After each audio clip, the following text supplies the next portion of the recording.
Crivit hiking backpack from Lidl. It only costs £10. So is it a brilliant bargain or is it too cheap to be good? That's what we're going to find out today. And while we're talking about it, we're going to enjoy all these views as well, because it's a gorgeous evening out here on the North Moor.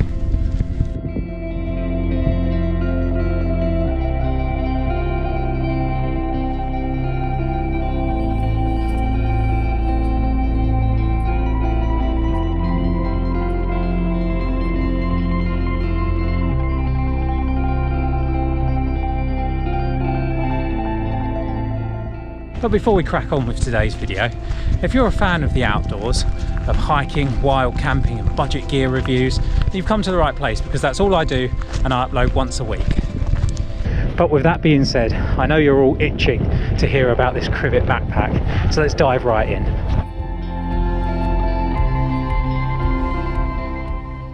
So I know you guys haven't seen this backpack in a video yet, but this is my 5th walk with this backpack. I've done 3 walks just after work, just going out in the evening, walking around town, going through some like fields and stuff like that, but nothing really super exciting. And they've all been kind of 3, 4, 4.5 mile walks. I have done one walk where I have filmed a video with this backpack, but it won't be out until after this video, so you'll see that coming up shortly if you're subscribed.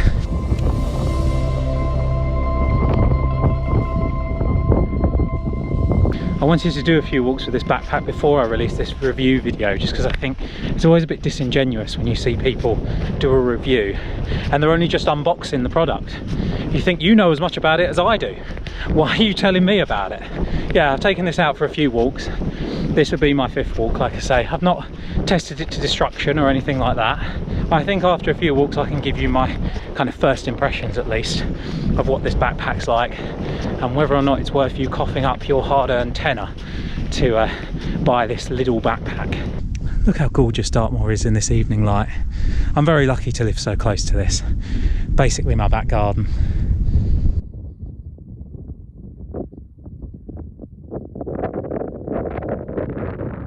So the Crivit backpack from Lidl, I bought the 20-litre version, so it's more of a day pack really than a multi-day pack, certainly. You're not going to get camping gear or anything in this. It's just designed really for spending a day out hiking in the mountains, on the moors like I am tonight.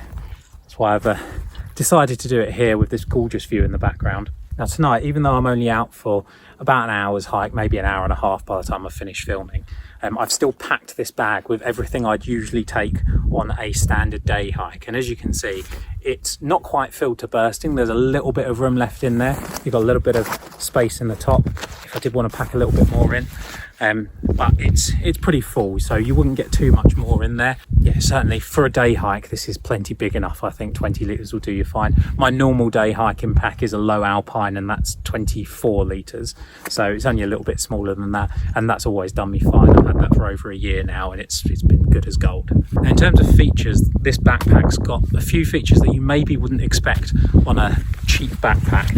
It's got the mesh kind of stretchy drink holders on the side, and I really like these, not just because they're really handy for shoving your drink into when you're walking, but on the other side I keep my tripod, and you can't see it now obviously because I'm filming with it, but when I'm walking I'll stick my tripod in here, and these compression straps that it's got on the side, they're really good because they keep the tripod in place, and if I don't have a compression strap on there I can't put the tripod in the side because it will just flop out. And that's the issue that I have with my Vango Hex day pack, which is also a 20 litre I think, and that doesn't have these kind of side pockets with the compression straps. It's got the side pockets but the tripod just falls out of it, so I have to stick it in a pouch on the back, which probably isn't very relevant to any of you because most of you don't have YouTube channels, but it's very relevant to me, so I really like that feature. Another feature that I really like, and I absolutely love it on my low alpine as well, just like my low alpine, it's got this zip pocket in the front, which is just the perfect size for an ordnance survey map,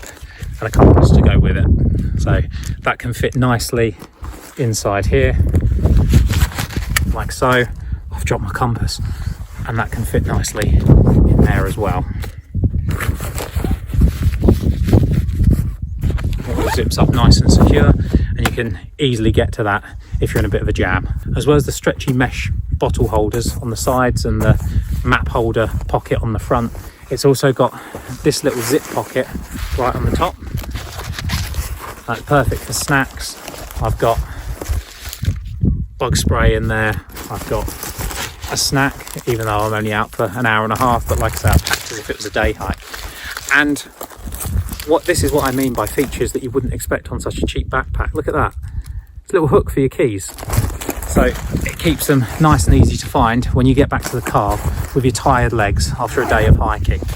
You can know that your keys are safe in there. You haven't lost them somewhere out in the mountains. You'll go back, retrace your steps to try and find them again. So another feature that you maybe wouldn't expect such a cheap backpack to have is that the entire back is mesh, and that's to try and make it more breathable. It's got these cushioned slots down the side, and the straps themselves are very thick. It's a very kind of thick cushion in there, so these are comfortable even when fully laden. And I've been taking this backpack out fully laden on all of my hikes, just to kind of test it, even though none of them have been very long. But it's it's done really well in terms of the straps. It doesn't feel like it's cutting into my shoulders or anything like that, so they're actually really good. What's not so good is the back mesh, because it does get a little bit sweaty, and it's quite cool tonight actually. There's a little bit of a breeze coming, which is why I came down from the summit where I was going to do this video review. I came down into the shelter of these rocks just because I've still got the lovely views behind me, but you'll actually be able to hear me talk and I'm not going to be getting blown about all over the place. And the tripod's going to stand up while I'm down here. But yeah, the mesh, not fully breathable, I wouldn't say. It does get your back a little bit sweaty, especially the small of my back right down at the bottom.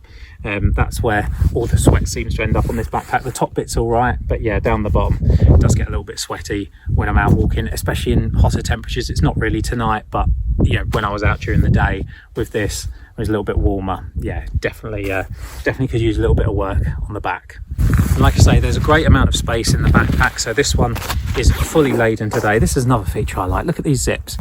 Look, really tough, and you can grab it by this and pull it. Not easy to do one-handed, but pull it all the way down and it's just easier to access. And then look at this on the inside. You've got the safety demonstrations, which is the same as I've got on my low alpine, and you just wouldn't expect it from such a budget backpack, or I wouldn't, at least anyway. Not something I'd ever think of to be put inside a cheap budget backpack from Crivit that I bought from Lidl for £10. There's plenty of space inside this backpack, so like I say, I've packed for a full day hike, even though I'm only out for an hour or so in the evening. But I've got another layer in there, I've got waterproofs in there, I've got sun cream in there. It all fits in perfectly fine. I think there's a couple of other bits in there somewhere as well. There's a sit mat here somewhere. There it is. I wasn't sure if I was going to do this review sitting down or standing up, but there's nowhere really to sit around here anyway, so I thought I'd go for the standing up option. But yeah, it all fits in nicely. There's plenty of space, and this is maybe the most exciting feature, the most unbelievable feature to me for such a cheap backpack, is that if I take the sit mat out, get all this out of the way, this, and you might not be able to see it very well, so I might have to switch to a different camera angle, but this here, that's a drinks bladder holder, and then on the top here you've got the little H2O opening that goes down into it. So if you do use a drinks bladder, I don't really, but if you do use a drinks bladder, you can put it up through this hole here, or the tube at least, through this hole here, and put it through this strap, or this loop on the strap, and just drink out of it as you're walking along. I think that's a brilliant feature for a £10 backpack to have. Not something I'd expect from something so cheap. But it can't all be positive, can it? Because it is such a cheap backpack. It's got to have some downsides other than the sweaty back, and it does, really. It's not the most comfortable backpack when it's on.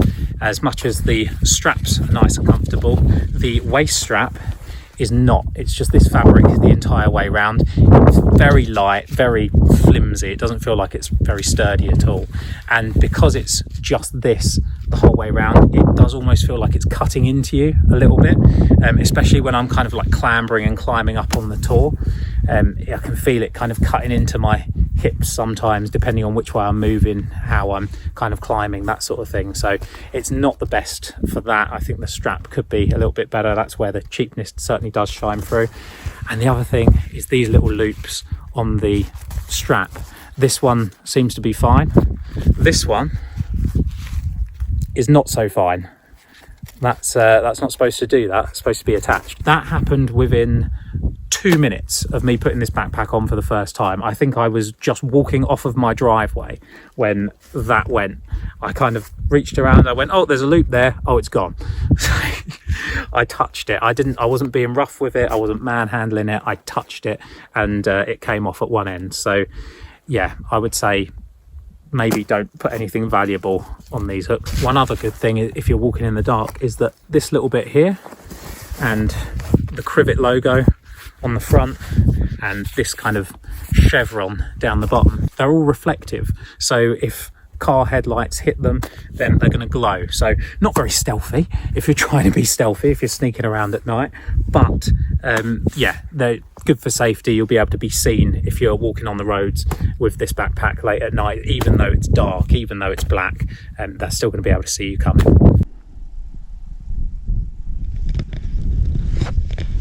I'm just heading down off of East Mill Tor now, heading back to the car, back home. And one thing I did forget to mention about the backpack is that it doesn't come with a rain cover, which I just got hit, not by much at all, but just a few spots of rain. You might have seen them in some of the clips. But yeah, very typical Dartmoor. Typical Dartmoor is that even though it's bright sunshine, blue skies everywhere, there's like one grey cloud up there. I hope you can see it with the sunlight behind me. And yeah, it's dumped a little bit of rain on us. Now, like I say, it's only a few spots, doesn't matter at all, but if it was gonna deluge down, you'd want to buy a separate rain cover for this little backpack, because like I say, it doesn't come with one. Another thing that I didn't mention that it does come with is a little whistle that doesn't work, so don't rely on that in an emergency. Use the hand signals that it says about in the little label on the inside. Now I'll hold my hands up and say I don't know if it's just this whistle that doesn't work, if maybe it's something wrong with this particular backpack, or if it's all the whistles on all the backpacks that don't work, but it does kind of show the quality, I guess, of the build of the product. But you're paying £10 for it, so you can't expect too much, can you? So there we go, my thoughts on the 2025 Crivit backpack from Lidl. The 20 litre version I've got. It comes in a 25 litre version as well, I believe. But yeah, my thoughts on it. Should you buy it? Well, it's difficult to justify buying it with the issues that I've had in just about a month of ownership. Well, less than that, about 3 weeks of ownership, and only taking it out 5 times. A few things have gone wrong already. This strap, wherever it is, that coming loose literally the first time I put it on. Obviously the whistle not working. The waist strap that you can see is really thin, kind of cutting into me as I climb sometimes. It's fine when I'm walking, it doesn't hurt me at all when I'm walking, but when I'm scrambling about up on the tors up there, it does cut into me a bit. And I think if you had it kind of cinched too tight around you, then it probably would cut into you a bit. But you can also argue that if you don't have it tight enough, then it's not really doing anything. And I certainly don't feel it taking any weight kind of onto my hips, off of my shoulders. But then it is just a day pack, so do you really need a waist strap for a day pack? Probably not, because you've probably not got enough weight in there to need to take it off the hips. I don't know. I don't think the waist strap is fit for purpose really, but it's not terrible. It's not the worst thing in the world. So I think if you're looking at buying this backpack because it's cheap and you only go out hiking maybe a couple of times a year, maybe you go on one hiking holiday a year to the Lake District or something like that, you're going to go on a couple of day hikes and then it's going to get chucked in the cupboard under the stairs and probably not used again for another year. This backpack's perfectly fine for that. But I think if you're going to be using it regularly, you're going to be going out a lot, walking a lot, spending a lot of time outdoors, spending a lot of time hiking, and you want a good reliable day pack that's going to do you well for adventure after an adventure, this backpack's probably not it. It's a little bit too cheap, a little bit too flimsy, and you probably want to buy something from a more reputable and a more well-known brand, which will be a little bit more expensive, but if you shop around, there's still cheap ways to get those. My Low Alpine that I was saying about earlier, it's a 24 litre day pack. Low Alpine's a really well-known brand. I think brand new that backpack is about £85, but I bought it second hand because it was a year-old or 2-year-old colour scheme. I bought it second hand on eBay and it cost me 24 quid plus postage and packaging. I think it was like 28, 29 pounds altogether, so a really good deal, and that backpack's done me brilliantly for the last year. So yeah, I think if you're going to be using it regularly and you're on a budget, buy a big name second hand. But if you're just going to be going out every now and then, just buy cheap, something like this. So that will just about do it for today's video. Thank you very much for watching. If you have enjoyed it, if you have found it useful in any way, shape or form, please do hit the like button and subscribe if you want to see more, and drop a comment down below. Do you have this backpack, or do you have an older version of this backpack that you've maybe spent a year using and you can give kind of long-term feedback? Do you have a different cheap backpack in mind that you think is better than this one? Let me know down below and maybe I'll review that next. But yeah, thank you all very much for watching, and I'll see you again soon for another adventure. Cheers.